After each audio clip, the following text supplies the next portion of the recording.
ನಮಸ್ಕಾರ, ಇದು TV9 ವಿಶೇಷ. ನಾನು ಅವಿನಾಶ್ ಶಿವನ್. ಬಿಗ್ ಬಾಸ್ ಶೋ ಏನಿದೆ ಸದ್ಯಕ್ಕೆ ಹೋಲ್ಡ್ನಲ್ಲಿದೆ. ಯಾಕಂತಂದರೆ ನಿನ್ನೆ ಆದಂಥ ಬೆಳವಣಿಗೆ ನಿಮಗೆಲ್ರಿಗೂ ಕೂಡ ಗೊತ್ತಿದೆ. ಜಾಲಿವುಡ್ ಸ್ಟುಡಿಯೋಸ್ ಏನಿದೆ ಸೊ ಅಲ್ಲಿಗೆ ಸೀಲ್ ಹಾಕಿದ್ದಾರೆ. ಹಾಗಾದರೆ ಏನಾಗ್ತಾ ಇದೆ ಇಲ್ಲಿ, ನಿನ್ನೆ ಏನೇನೆಲ್ಲ ಆಯಿತು, ಜೊತೆಗೆ ಭಾಳ ಮುಖ್ಯವಾಗಿ ನನ್ನ ಹತ್ರ ಈ ಕಾಪಿ ಇದೆ. ಕರ್ನಾಟಕ ರಾಜ್ಯ ಮಾಲಿನ್ಯ ನಿಯಂತ್ರಣ ಮಂಡಳಿ ಅವರು ಕೊಟ್ಟಿರುವಂಥ ನೋಟಿಸ್ನಲ್ಲಿ ಏನಿದೆ ಇದೆಲ್ಲದರ ಬಗ್ಗೆ ಕೂಡ ನಿಮಗೆ ಕ್ಲಿಯರ್ ಆಗಿ ಪಿಕ್ಚರನ್ನು ನೀಡ್ತಾ ಹೋಗ್ತೀನಿ. ಯಾಕೆ ಸದ್ಯಕ್ಕೆ ಬಿಗ್ ಬಾಸ್ ಶೋವನ್ನು ಹೋಲ್ಡ್ ಮಾಡಲಾಗಿದೆ, ಹಾಗೆಯೇ ಈ ಜಾಲಿವುಡ್ ಸ್ಟುಡಿಯೋಸ್ ಏನೆಲ್ಲ ನಿಯಮಗಳನ್ನು ಇವರು ಉಲ್ಲಂಘನೆ ಮಾಡಿದ್ದಾರೆ ಅಂದರೆ ಈ ಒಂದು ಕಂಪ್ಲೇಂಟ್ ಅಥವಾ ಒಂದು ನೋಟಿಸ್ ಪ್ರಕಾರ. ಸೊ ಇದರಲ್ಲಿ ಭಾಳ ಮುಖ್ಯವಾಗಿ ಅವರು ತಿಳಿಸಿರೋದು ಈ well studios and entertainment private limited ಇವರು ಪ್ಲಾಟ್ ನಂಬರ್ 24-26ರಲ್ಲಿ ಲೊಕೇಟ್ ಆಗಿದ್ದಾರೆ. ಜಾಲಿವುಡ್ ಸ್ಟುಡಿಯೋಸ್ ಆ್ಯಂಡ್ ಅಡ್ವೆಂಚರ್ಸ್, ಈ ಜಾಲಿವುಡ್ ಸ್ಟುಡಿಯೋಸ್ ಏನಿದೆಯಲ್ಲ ಅಲ್ಲಿ ಬರೀ ಬಿಗ್ ಬಾಸ್ ಶೋ ಮಾತ್ರ ನಡೀತಾ ಇಲ್ಲ. ಅಲ್ಲಿ ಭಾಳಷ್ಟು ಜನ ಈ ಫ್ಯಾಂಟಸಿ ಪಾರ್ಕೆಲ್ಲ ನೀವೇನು ಹೋಗ್ತೀರಾ, ಬಿಡದಿ ಹೋಗ್ತೀರಾ, GRS ಫ್ಯಾಂಟಸಿ ಪಾರ್ಕ್ ಅಂತ ಕಡೆ ಹೋಗ್ತಿರಲ್ಲ, ಅದೇ ರೀತಿಯಾಗಿ ವಂಡರ್ಲಾ ಎಲ್ಲ ನೀವು ಹೋಗಿರ್ತೀರ, ಆ ರೀತಿ ಇದೆ. ಒಂದಷ್ಟು ಅಡ್ವೆಂಚರ್ಸ್ ಇದೆ.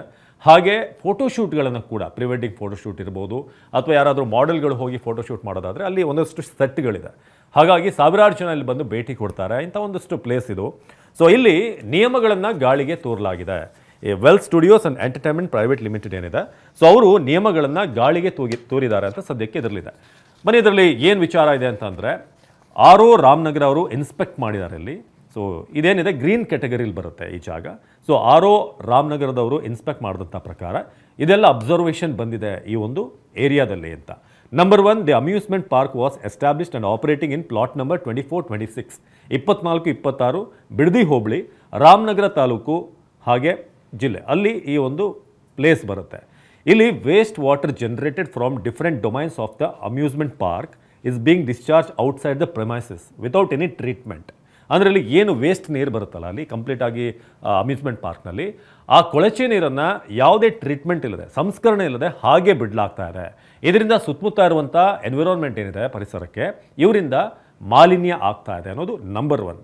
ಸೊ ಎರಡನೇ ವಿಚಾರ ನಾನು ಆಲ್ರೆಡಿ ನಂಬರ್ 1 ಇರೋದು ಪ್ಲಾಟ್, ಎರಡನೇದು ಬಂದು ಏನು ಇವರಿಂದ ತೊಂದರೆ ಆಗ್ತಿದೆ ಅಂತ. ಹಾಗೆ the park authorities have provided STP of capacity 250 KLD. However no sewer, no inflow of sewage of STP was observed. ಅಂದರೆ ಇವರಿಗೆ STPಯನ್ನು ಕೂಡ ಅಲ್ಲಿ ಪ್ರೊವೈಡ್ ಮಾಡಲಾಗಿದೆ 250 ಕಿಲೋಲೀಟರ್ ಅಷ್ಟು ಏನು ಅವರು ಸಂಸ್ಕರಣೆ ಮಾಡೋದಕ್ಕೆ. ಆದರೆ ಅವರು ಯಾವುದೇ ರೀತಿಯಾಗಿ ಇದನ್ನು ಯೂಸ್ ಮಾಡ್ಕೊಳ್ದೆ ಹಾಗೇ ನೀರನ್ನು ಬಿಡ್ತಾ ಇದ್ದಾರೆ ಅಂತ. ಸೊ ಹಾಗೆ house keeping near STP is very poor, not displayed flow chart and not labelled the STP units ಅಂತ ಕೂಡ ಹೇಳಿದ್ದಾರೆ. ಸೊ ಹೀಗೆ ಒಂದು ಅವರು ನೀರೇನಲ್ಲಿಂದ ಬರುತ್ತೆ ಹೊರಗಡೆ ಅದನ್ನು ಕ್ಲೀನ್ ಮಾಡ್ತಾ ಇಲ್ಲ ಅಥವಾ ಸಂಸ್ಕರಣೆ ಮಾಡ್ತಿಲ್ಲ, ಅದರಿಂದ ಪರಿಸರಕ್ಕೆ ಹಾನಿ ಆಗ್ತಿದೆ, ಮಾಲಿನ್ಯ ಆಗ್ತಾ ಇದೆ ಅಂತ. ಇನ್ನು 5ನೇ ವಿಚಾರ ಬಂದು installed and operating the DG sets of capacity 625 KVA. ಅಂದರೆ ಇವರು DG ಜನರೇಟರ್ ಸೆಟ್ಗಳನ್ನು ಬಳಸ್ತಾ ಇದ್ದಾರೆ ಏನು ಪವರ್ ಹೋದಂಥ ಸಂದರ್ಭದಲ್ಲಿ. ಅದು 625 ಕಿಲೋವ್ಯಾಟ್ ಇದೆ, ಇನ್ನೊಂದು 500 ಕಿಲೋವ್ಯಾಟ್ ಇದೆ. ಇದರಿಂದ ಭಾಳ ಶಬ್ದ ಬರ್ತಾ ಇದೆ. ಹಾಗಾಗಿ ಸುತ್ತಮುತ್ತ ಇರುವಂಥವ್ರಿಗೆ ಜೊತೆಗೆ ಪರಿಸರಕ್ಕೂ ಕೂಡ ಒಂದಷ್ಟು ಹಾನಿ ಆಗುತ್ತೆ. ಇದೆಲ್ಲವನ್ನು ಕೂಡ ಇವರು ಫಾಲೋ ಮಾಡ್ತಿಲ್ಲ ನಾರ್ಮ್ಸ್ಗಳನ್ನು ಅಂತ.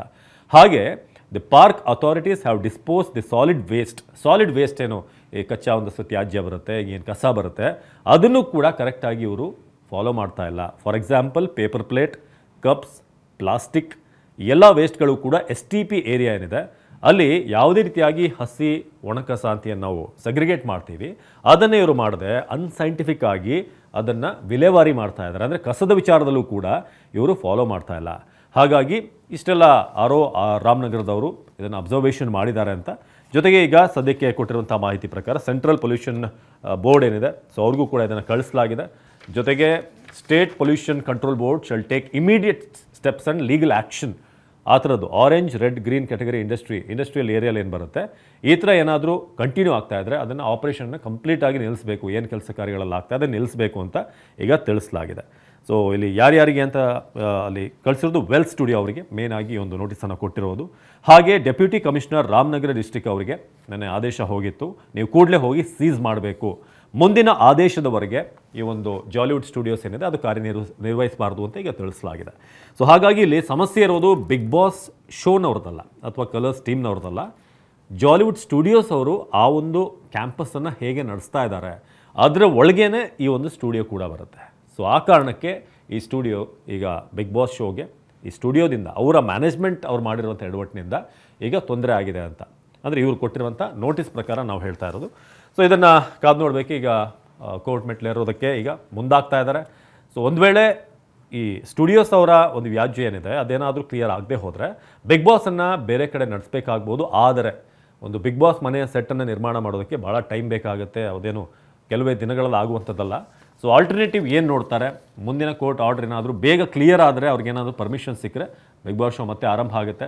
ಇಲ್ಲ ನಿಮಗೆ ಕಾನೂನು ಪ್ರಕ್ರಿಯೆಗಳು ಗೊತ್ತು, ಕೆಲವೊಮ್ಮೆ ತಡ ಆಗುತ್ತೆ.